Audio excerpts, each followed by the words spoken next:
Sai Pallavi and ஜுனித் கானோட ஆக்டிங்ல இந்த மே 1 அன்னைக்கு release ஆக போற பாலிவுட் படம் தான் ஏக் தின். இந்த ஏக் தின் படத்தை எடுத்துக்கிட்டீங்கன்னா தாய் லாங்குவேஜ்ல ரிலீஸ் ஆன ஒன் டே அப்படிங்கிற படத்தோட ரீமேக் தான். இது ஒரு ஃபேண்டசி ரொமான்டிக் டிராமா கேட்டகரியான படம். இந்த படத்தோட பேசிக் அவுட்லைனை பார்த்துக்கிட்டீங்கன்னா என்ன மாதிரியான ஒரு இன்ட்ரோவர்ட்டான ஆளு,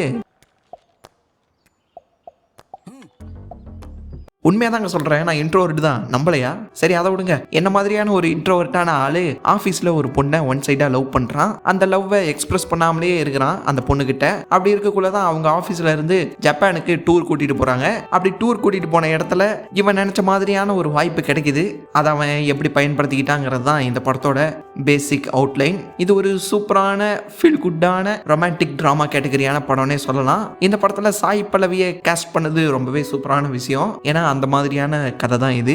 நல்லா இருக்கு பார்க்கக்குள்ள. இந்த ட்ரைலர்லயுமே சாய் பல்லவியோட லுக்கு கார்ஜியஸா எப்பயும் போல சூப்பரா இருக்குதுன்னே சொல்லலாம். ஜுனித் கானுமே நல்லா ஆக்டிங் பண்ணியிருப்பாருன்னு நினைக்கிறேன். இந்த படத்தோட சினிமோட்டோகிராஃபியுமே ஒரு மாதிரி கார்ட்டூனிஷா பார்க்கறதுக்கு நல்லா இருக்கு. அது ஒரு மாதிரி சூப்பரா இருக்குன்னே சொல்லலாம். சாய் பல்லவியை இன்னும் என்ஹான்ஸ் பண்ணி காட்டுதுன்னே சொல்லலாம் இந்த சினிமோட்டோகிராஃபி. படமும் நல்லா இருக்கும்னு நினைக்கிறேன். ஆனா என்ன, ஹிந்தியில தான் வருது, தமிழ்லையும் டப் பண்ணா நல்லா இருக்கும்னு நினைக்கிறேன். நீங்க இதை பத்தி என்ன நினைக்கிறீங்கிறத கமெண்ட்ல சொல்லுங்க.